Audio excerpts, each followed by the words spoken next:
Hello everyone, क्या हाल चाल।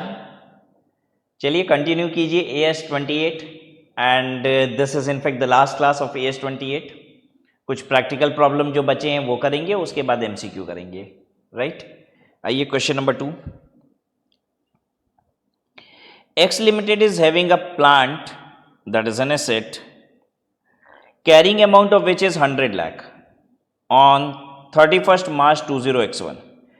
Its balance useful life is 5 years and residual value at the end of 5 year is 5 lakh. Carrying amount 100 lakh है, 5 साल की बची useful life है और उसके बाद उसका जो स्क्रैप वैल्यू मिलेगा वो 5 लाख मिलेगा। Estimated future cash flows from using the plant in next 5 year. अगले 5 सालों में जो कैश फ्लोज होंगे वो क्या होंगे आपको बता रहा है, X2 में, X3 में, X4, X5 और X6 में। हालांकि end of the useful life पे 20 लाख के साथ साथ ये 5 लाख रुपया और भी मिलेगा डिस्पोजल वाला। Calculate value in use, value in use निकलवा रहा है। बताइए, बच्चे समझ रखा है इसने, छोटे बच्चे हैं क्या वैल्यू इन यूज निकालेंगे? हम लोग कहाँ कहाँ पहुंच गए। For the plant if the discount rate is 10% and also calculate recoverable amount if the net selling price is 60 lakh. तो रिकवरेबल अमाउंट क्या होता है? वैल्यू इन यूज और net selling price whichever is higher. तो भाई जैसे ही value in use निकलेगा तुरंत हमारा रिकवरेबल अमाउंट भी निकल ही जाएगा, उसमें कोई टेंशन नहीं है। चलिए एकदम बच्चों वाला है, लेकिन ठीक है, मना नहीं करेंगे, हम लोग कर देंगे।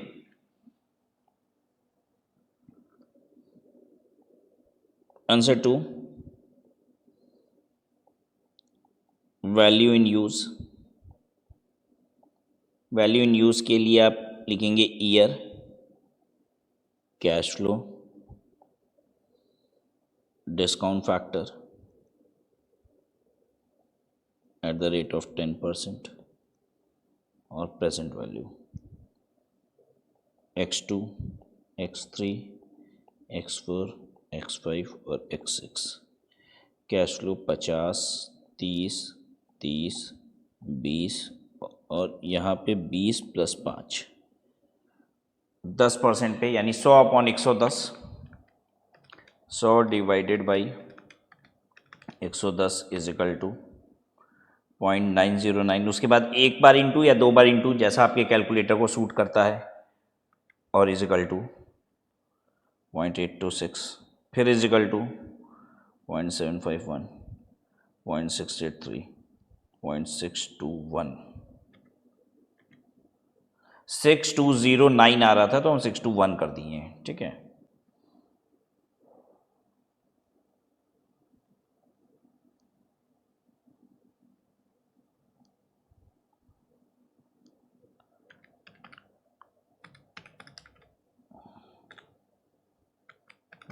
इंटू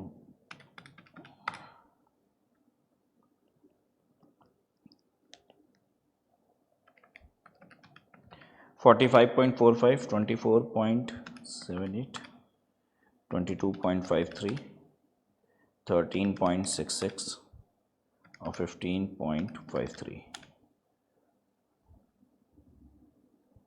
121.95।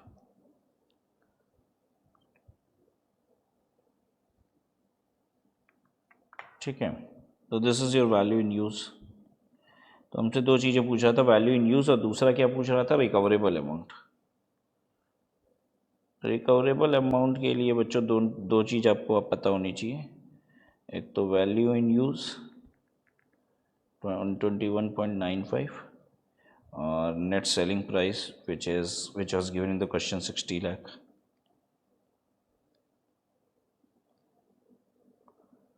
ठीक है, तो higher of 2 is recoverable amount, तो recoverable amount is equal to 121.95 lakh. हो गया, 2 मिनट का काम था। आइए क्वेश्चन नंबर 3 देखेंगे।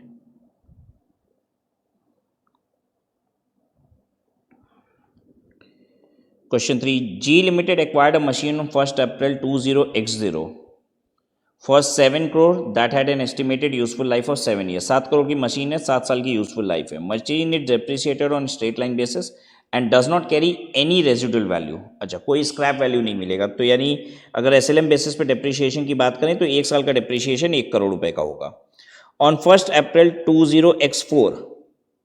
अच्छा, यानी क्या साल बाद की बात कर रहा है? x1 x2 x1 x2 x3 x4, 4 साल के बाद की बात कर रहा है, यानी 4 years लेटर।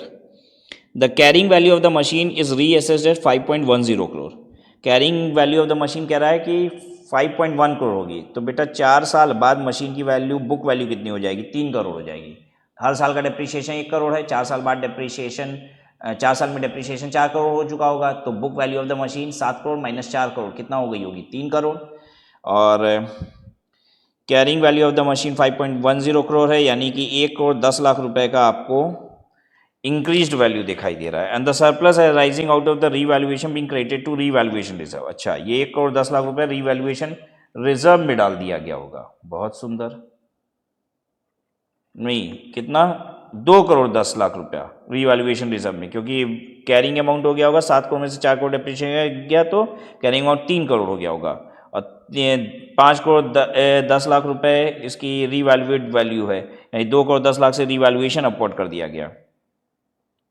फिर कह रहा है for the year ended March 20x6, यानी ये तो 4 साल बाद था, अब उसके भी 2 साल बाद की बात कर रहा है। The condition indicating impairment of the machine existed.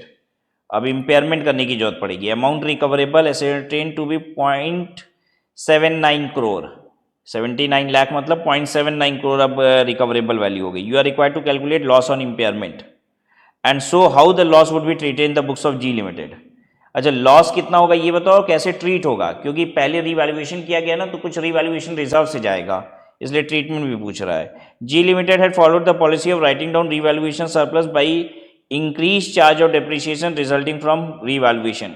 अच्छा, देखिए ये भी बात आप समझ लीजिएगा, जब रिवैल्यूएशन आप करते हो तो रिवैल्यूएशन की वजह से, अपवर्ड रिवैल्यूएशन अगर हमने किया है तो एसेट की वैल्यू बढ़ गई तो डेप्रिसिएशन भी बढ़ जाएगा। तो डेप्रिसिएशन जो बढ़ जाएगा तो नॉर्मल जितना डेप्रिसिएशन होता है वो एसेट की कॉस्ट से जाता है, और जितना रिवैल्यूएशन की वजह से डेप्रिसिएशन बड़ा होता है वो रिवैल्यूएशन रिजर्व से जाता है। राइट, तो रिवैल्यूएशन रिजर्व जितना आप 2 साल पहले क्रिएट किए थे उतना रिवैल्यूएशन रिजर्व पड़ा नहीं होगा। आज रिवैल्यूएशन रिजर्व भी कम हो चुका होगा, क्योंकि उससे डेप्रिसिएशन भी तो घटा होगा। तो आज का रिवैल्यूएशन रिजर्व कितना होगा ये आप चेक कर लीजिएगा, और फिर उसके बाद उसमें से क्या घटाइएगा, जो भी इंपेयरमेंट लॉस है वो घटाइएगा। मैं करता हूं, आप टेंशन ना ले।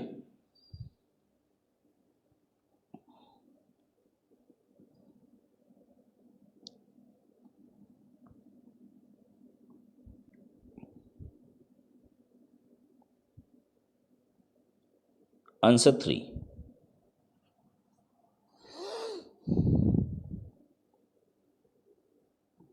Cost of asset.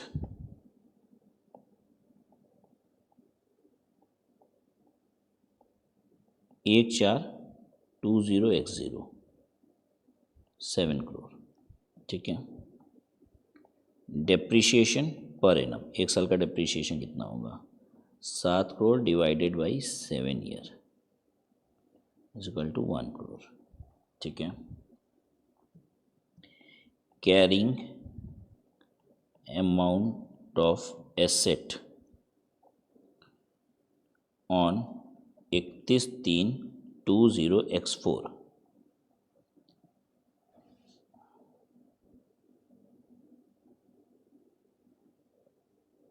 ये हो जाएगा।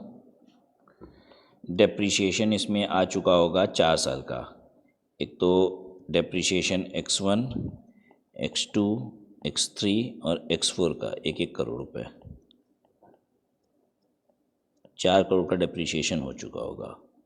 तो कैरिंग अमाउंट कितना होगा इसका? Carrying amount on 31/3/20x4 would be 7 crore minus 4 crore is equal to 3 crore. ठीक है,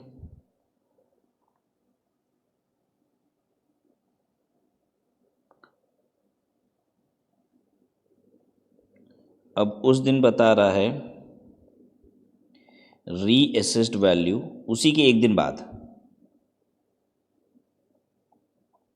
वैल्यू ऑन 1/4x4। ये हम तो 31/3 X4 की वैल्यू निकाले ही है, बस उसी के एक दिन बाद कह रहा है कि रीअसेस्ड वैल्यू निकाला गया, वो थी 5.10 करोड़। ठीक है, तो भाई ऐसे केस में क्या किया गया होगा, अपवर्ड रिवैल्यूएशन कर दिया गया इसका, कितने से 5.10 crore minus 3 crore is equal to 2.10 crore, ये अपवर्ड रिवैल्यू हो गया।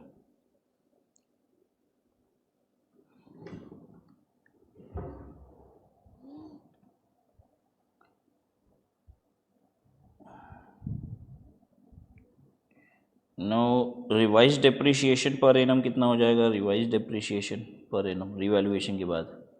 अब इसकी टोटल लाइफ कितनी थी, 7 साल, 4 साल बीत चुका, बचा 3 साल अब और। ठीक है, रिवाइज डेप्रिसिएशन हो जाएगा भाई new book value minus scrap value divided by remaining useful life.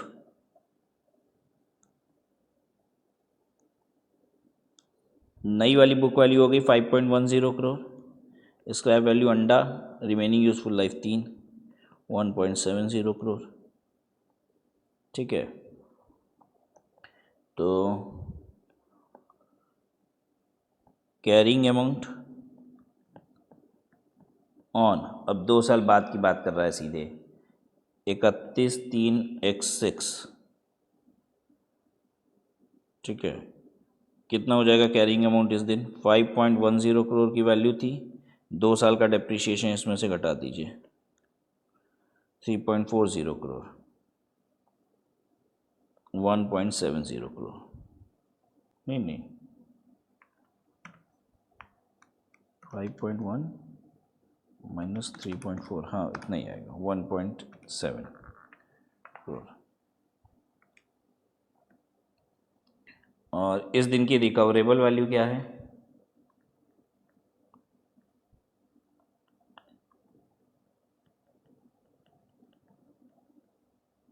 0.79 crore. तो इम्पेयरमेंट लॉस आ जाएगा अब यहाँ,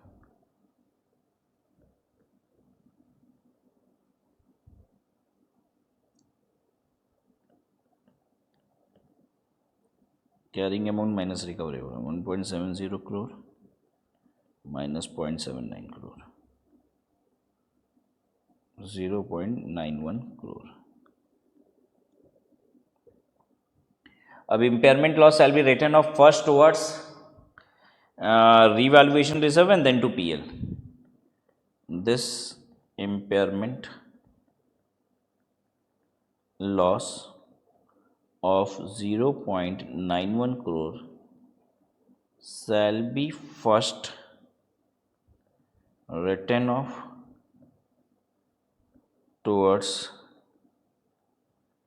revaluation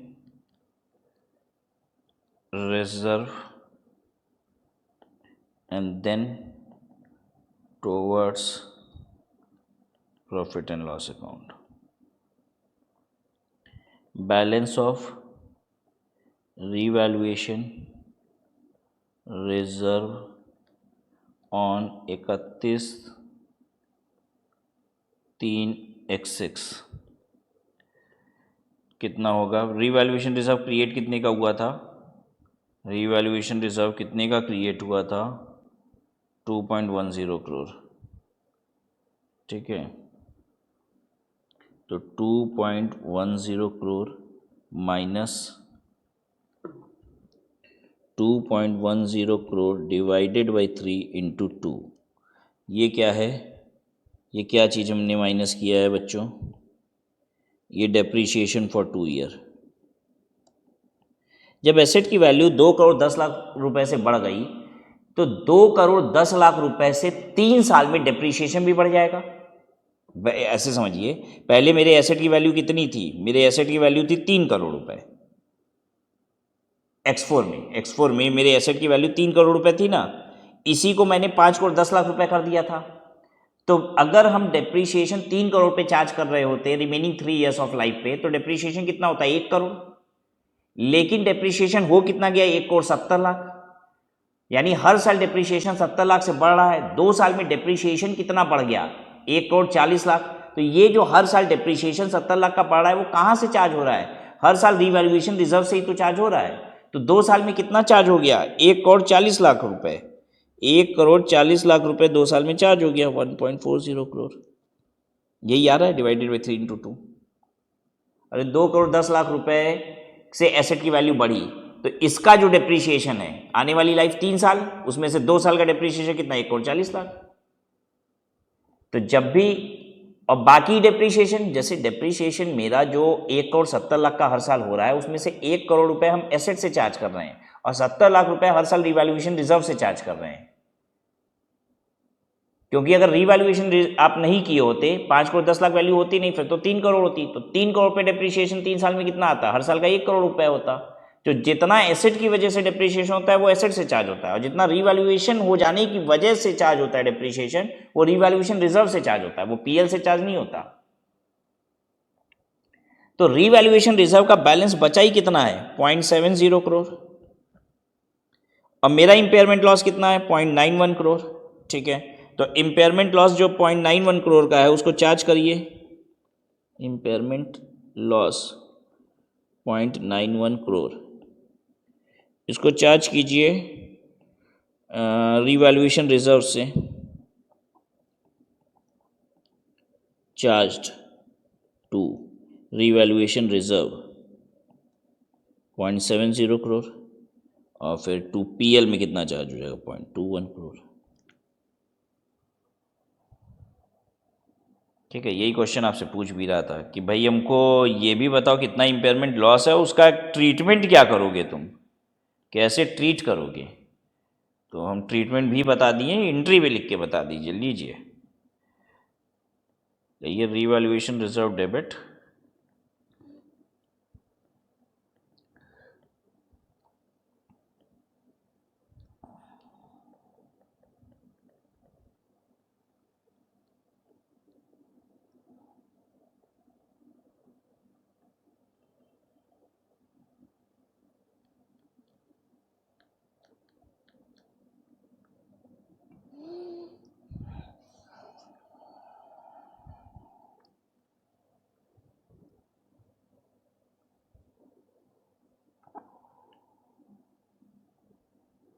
right.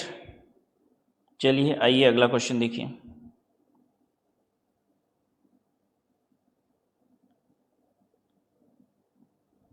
X Limited purchased a property, plant and equipment for 4 years ago for 150 lakh and depreciates it at 10% on straight line method। 4 साल पहले लिया था 150 लाख रुपए की एसेट, और इसको हम 10% पे डिप्रिशिएट करते हैं स्ट्रेट लाइन मेथड, मतलब हर साल 15 लाख रुपए डिप्रिशिएट करते हैं। At the end of the 4th year, it was revalued. It has revalued the asset at 75 lakh। 4 साल के बाद 75 लाख रुपए पे रिवैल्यू किया गया है। अच्छा, and has written off the loss on revaluation to the profit and loss account. अच्छा, इसमें लॉस हो गया रिवैल्यूएशन में, और हम लॉस को पीएल में चार्ज कर दिए। However on the date of revaluation the market price is 67.5 lakh and expected disposal cost is 3 lakh। What will be the treatment in respect of impairment loss on the basis of fair value of the revaluation purpose is determined by the market value and the value in use is estimated at ₹60 lakh। चलिए करिए।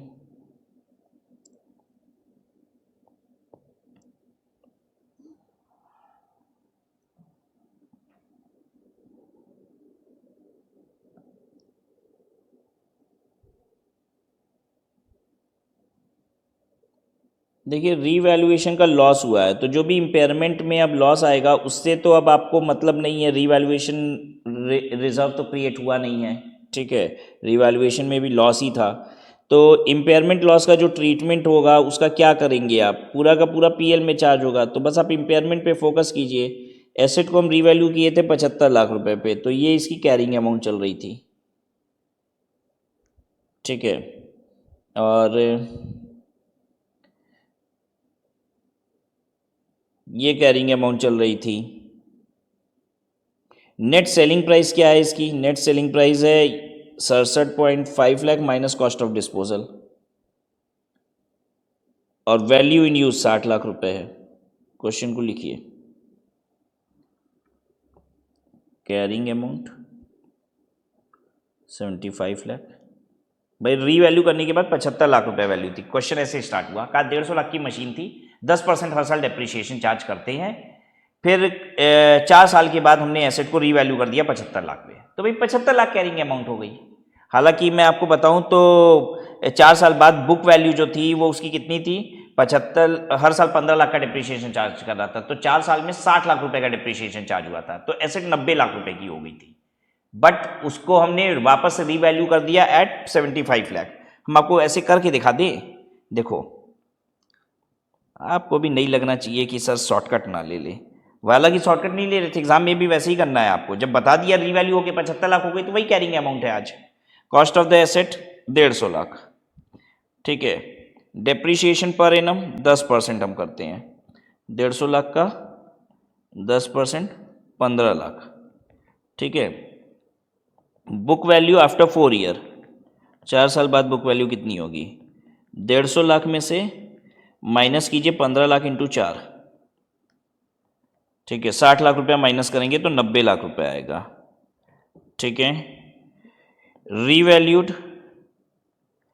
Eight ₹75 lakh, ठीक है, यानी revaluation loss हो गया 15 लाख रुपए का, ठीक है। रीवैल्यूएशन लॉस 15 लाख रुपए का कहाँ जाता है, ये चार्ज टू पीएल हो गया होगा। हमको इससे पूछ ही नहीं रहा इसके बारे में क्वेश्चन, तो हमको ये बताना ही नहीं था। आपसे कह रहा है इंपेयरमेंट लॉस का ट्रीटमेंट क्या करोगे, what will be the treatment of impairment loss, question is asking only this much. आप देखिए ना, what will be the treatment in respect of impairment loss, तो इसीलिए हम टेंशन नहीं ले रहे थे ये सब की। कोई बात नहीं, 75 लाख रुपए पे रीवैल्यू किया गया है, तो यानी आज अब कैरिंग अमाउंट, देखिए अब सॉल्व आपको यहां से करना था, आपको सॉल्व यहां से करना था। तो कैरिंग अमाउंट हमारी कितनी हो गई, जितना रीवैल्यूड अमाउंट है, कैरिंग अमाउंट हो गई अब मेरी 75 लाख रुपया। उसके बाद नेट सेलिंग प्राइस आपको क्वेश्चन बता रहा है, कैसे बता रहा है, कह रहा है कि ये बिकेगा 67.5 लाख का, लेकिन 3 लाख रुपए का खर्चा लग जाएगा, तो यानी 64.5 लाख रुपीस की नेट सेलिंग प्राइस है। क्वेश्चन ने वैल्यू इन यूज भी सीधे उठा के आपको बता दिया, कहा ज़्यादा टेंशन ना लीजिए, हम खुद ही सब बता देंगे आपको। Value in use 60 lakh. Recoverable amount कितना हो गया, recoverable amount net selling price और वैल्यू इन यूज में जो ज़्यादा होता है, तो 64.5 लाख हो गया।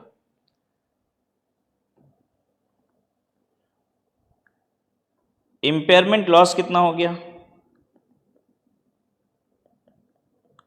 इंपेयरमेंट लॉस होता है carrying amount minus recoverable amount, 75 lakh minus 64.5 lakh हो गया 10.5 लाख, ठीक है। क्या ट्रीटमेंट करेंगे, should be charge to PL, to be charge to PL account. Revaluation reserve नहीं ना था इस क्वेश्चन में, क्योंकि रिवैल्यूएशन लॉस आया था, लॉस तो पहले ही पीएल में चार्ज होकर खत्म हो चुका है, और अब जितना इंपेयरमेंट लॉस होगा वो भी पीएल में चार्ज होगा, ठीक है। आनंद है एकदम। तो ये थे सारे प्रैक्टिकल क्वेश्चन, खत्म हो गए भाई।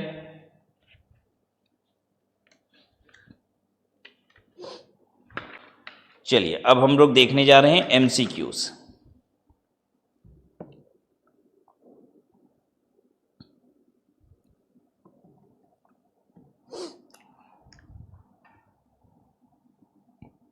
If there is an indication that an asset may be impaired, मतलब आपको पता तो है कि एसेट इम्पेयर होगा, ठीक है, but the recoverable amount of the asset is more than the carrying amount of the asset, लेकिन फिर भी रिकवरेबल अमाउंट कैरिंग अमाउंट से ज्यादा आ रहा है, इंपेयरमेंट है एसेट में, आपको समझ में आ रहा है कि वैल्यू गिर गई है, लेकिन फिर भी रिकवरेबल अमाउंट निकाल रहे तो कैरिंग अमाउंट से ज्यादा आ रहा है, तो इसका मतलब कैरिंग अमाउंट ही गड़बड़ है, इसका मतलब कैरिंग अमाउंट गड़बड़ है। भाई हमको समझ में आ रहा है इंपेयरमेंट है, वैल्यू गिरी है, तो रिकवरेबल अमाउंट कम आना चाहिए था, लेकिन फिर भी recoverable amount of the asset is more than the carrying amount, that means your carrying amount is wrong, आप ठीक से डेप्रिशिएट वगैरह नहीं किए हो।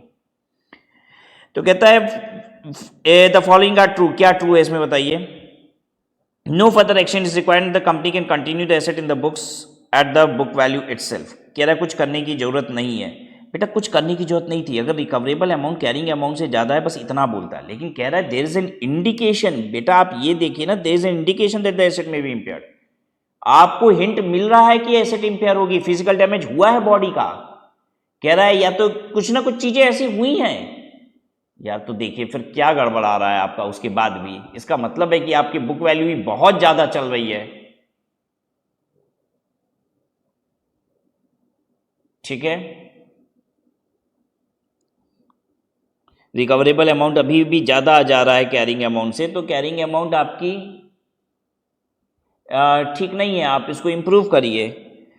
The entity should review the remaining useful life, scrap value and method of depreciation amortization for the purpose of AS10। कह रहा है एंटिटी को एक बार अपनी useful life, scrap value, depreciation का मेथड ये सब देख लेना चाहिए। हाँ देख लो, there is a indication that impairment is there, हमको इंडिकेशन दिख रहा है इम्पेयरमेंट का। ठीक है, तब आप ऐसे मत कीजिए रिकवरेबल अमाउंट ज़्यादा है कैरिंग अमाउंट कम है तो कोई बात नहीं, कुछ नहीं होगा। नहीं, तो एक बार थोड़ा सा दिमाग लगाइए। ऐसा तो नहीं कि आप कैरिंग अमाउंट पहले ही इतना गड़बड़ कर रखे हो। Your carrying amount should have been higher than the recoverable amount. Recoverable amount से अभी भी कम है आपका। ठीक है, recoverable amount of the asset is more than the carrying amount, तो कैरिंग अमाउंट कम है तो गड़बड़ है, तो आपको रिव्यू करने की आवश्यकता थी। तो B is the correct answer. In case goodwill appears in the balance sheet of the entity, the following is true. अगर गुडविल अपीयर कर रही है तो क्या चीज सही है उससे related. Apply bottom up test if goodwill can not be allocated to CGO। Bottom up test तब होता है जब गुडविल कैन बी एलोकेटेड, गलत है ये।